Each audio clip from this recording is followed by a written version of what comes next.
नमस्कार। 4C supreme law partners के इस नए कानूनी एपिसोड में एक बहुत महत्वपूर्ण मुकदमा लेकर मैं advocate doctor Ajay Kumar Pandey supreme court of India आपके समक्ष पेश हूँ। बड़ा ही अहम मसला है। आपने किसी को पैसे दिए या आपको किसी को पैसे देने हैं और आप वकील साहब के पास जाते हैं और कहते हैं कि मामला ऐसा ऐसा ऐसा ऐसा है, और वकील साहब यह फरमाते हैं कि जनाब यह पैसा भूल जाओ। यह पैसा आप पूछते हैं क्यों भूल जाऊं, पैसा दिया है, पूरा सबूत है। वो कहते हैं इसमें लिमिटेशन पीरियड आ गया, आप देर से जगे, इसलिए ये पैसा अब रिकवर नहीं हो सकता है। अक्सर आपको ऐसे सलाह आपको वकील साहब से मिले होंगे, या उल्टा चलें कि आपको पैसा देना है किसी का और उसने आपको नोटिस भेजा और वकील साहब के पास आप गए, आप बोले सो जाओ यार, मस्त रहो, ये पैसा नहीं बनता, वो लेट हो गया, वो लिमिटेशन पीरियड आ गया और इसलिए ये डेप्ट बार है। तो देखिए, इस बारे में सुप्रीम कोर्ट में हाल में एक मैटर आया। सवाल क्या है? सवाल ये कहता है, सुप्रीम कोर्ट इस केस में जिसका उत्तर ढूंढ रहा है, बड़ा सिंपल सा सवाल है, समझिएगा ध्यान से। सवाल नंबर 1 कि जो देनदारी है, जो डेप्ट है, वो क्या लिमिटेशन एक्ट आ जाने से जीरो हो गई? और अगर वो जीरो नहीं हुई तो मैं सूट तो फाइल ही नहीं कर सकता। वकील साहब कह रहे हैं भाई लिमिटेशन एक्ट आ गया, मैं तो सूट फाइल कर ही नहीं सकता।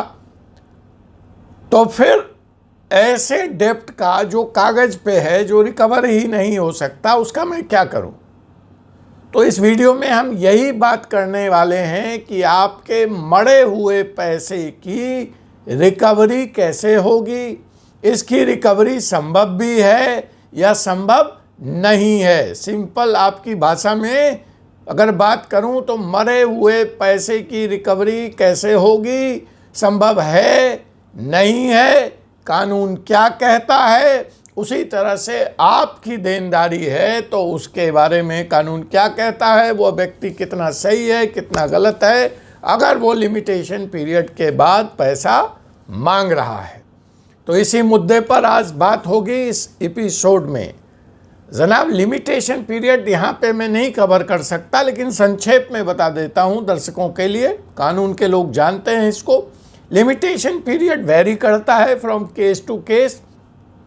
30 दिन से लेकर के 10 या 12 साल तक का लिमिटेशन पीरियड है फॉर वेरियस पर्पस। लेकिन अगर हम यहाँ पैसे की बात करें, अकाउंट्स की बात हम कर रहे हैं, तो इसमें 3 साल का लिमिटेशन पीरियड है। तो मसलन किसी व्यक्ति को आपने पैसा दिया है और या उसने आपसे लेना है और वो 3 साल तक सोया रहा, तो कानून यहाँ पे स्पष्ट है कि आप सिविल सूट फाइल नहीं कर सकते।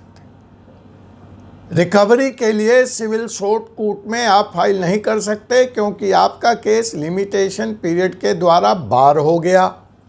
अब यहाँ पर जो महत्वपूर्ण सवाल उठता है कि चलिए मैंने मान लिया कि लिमिटेशन पीरियड के तहत मैं सिविल सूट फाइल नहीं कर सकता, तो क्या यह माना जाए कि यह जो डेप्ट है वो जीरो हो गया, वो नलीफाई हो गया? जवाब है नहीं। बहुत सारे जजमेंट हैं इस पर, उसकी चर्चा करूंगा आगे।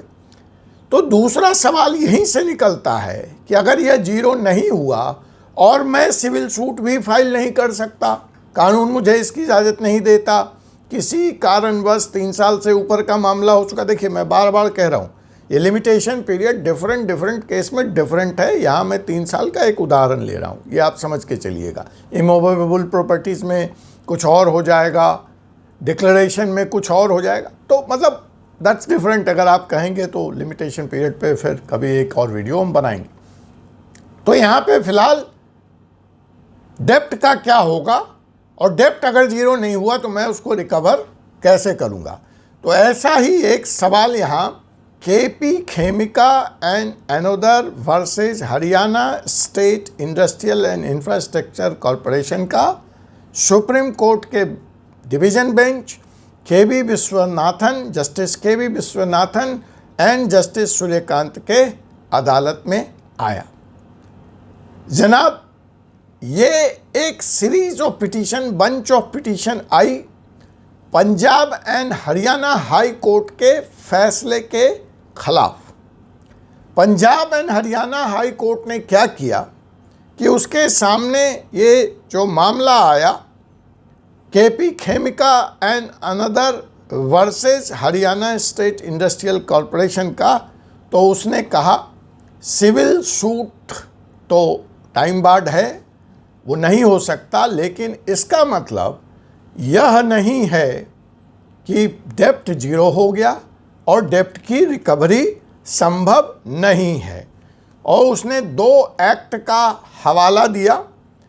एक एक्ट है कि ठीक है लिमिटेशन एक्ट आ गया, लेकिन Haryana public moneys recoveries of due act 1979 and the state financial corporation act 1951 के तहत ये डेप्ट की रिकवरी की प्रोसीडिंग्स चल सकती है और डेप्ट की रिकवरी हो सकती है, और जो कर्जदार है उसको अपना पैसा देना पड़ेगा।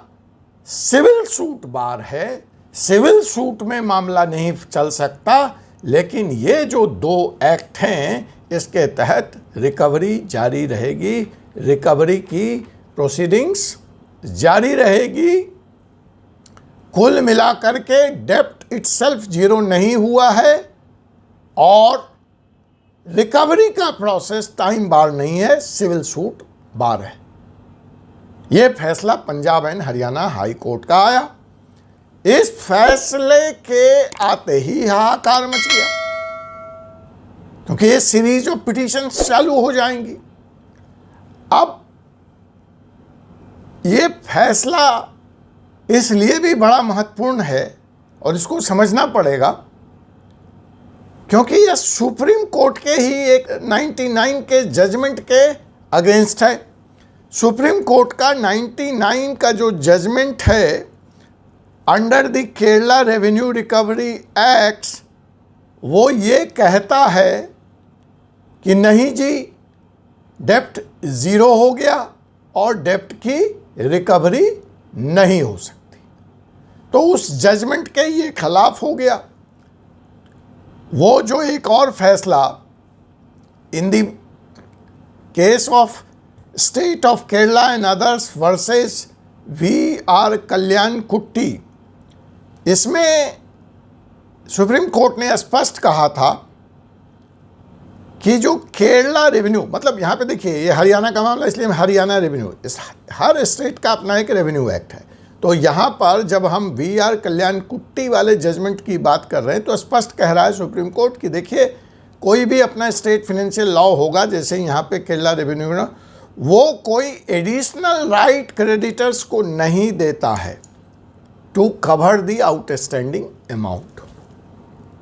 तो कंट्राडिक्शन हो गया। पंजाब हाई कोर्ट ने सुप्रीम कोर्ट के 99 के इस के कल्याणी कुट्टी जजमेंट को उलट दिया। अब स्वाभाविक था ये मसला सुप्रीम कोर्ट पहुंचा।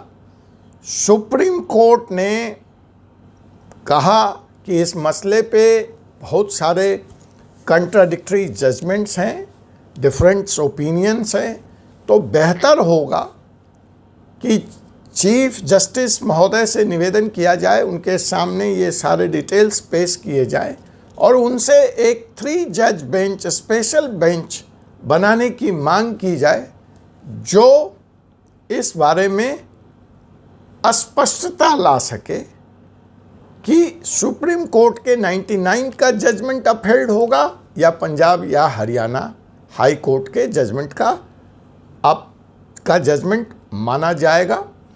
और सुप्रीम कोर्ट के इस डिवीजन बेंच ने पंजाब और हरियाणा हाई कोर्ट के जजमेंट के साथ खड़ा होना ही मुनासिब समझा, ठीक समझा, उसका समर्थन किया और यह कहते हुए 1999 के जजमेंट को रिजेक्ट किया कि उनके सामने जब यह फैसला आया था तो फैक्ट्स पूरी तरह से नहीं रखे गए थे, और जब सुप्रीम कोर्ट पंजाब और हरियाणा हाई कोर्ट के साथ खड़ा हो रहा था तो इसके लिए उसने 2 केसों का, सुप्रीम कोर्ट के ही 2 और जजमेंट का सहारा लिया। एक जजमेंट था बॉम्बे डाइंग केस और दूसरा केस है Trilok Chand and Moti Chand and others versus SHB Munshi and others.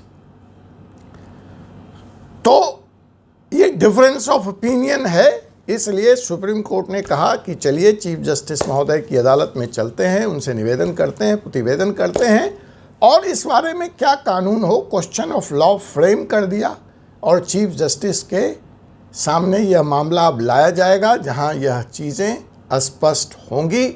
जहां तक मेरा अनुभव, मेरी जानकारी कहता है, मुझे ऐसा लगता है कि आपके मरे हुए पैसे की रिकवरी संभव होगी।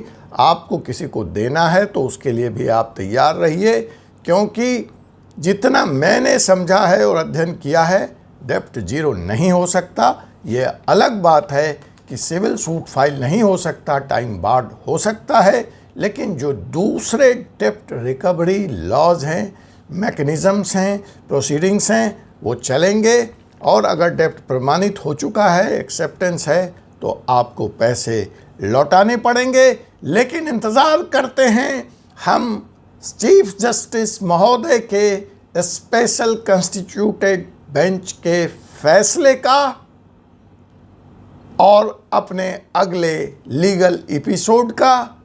आज के लिए बस इतना ही। आपसे पुनः कल मुलाकात होगी एक ऐसे ही मसले के साथ अगले एपिसोड में। अब मुझे doctor Ajay Kumar Pandey, advocate, supreme court of India को अनुमति दीजिए। जय हिंद, जय भारत।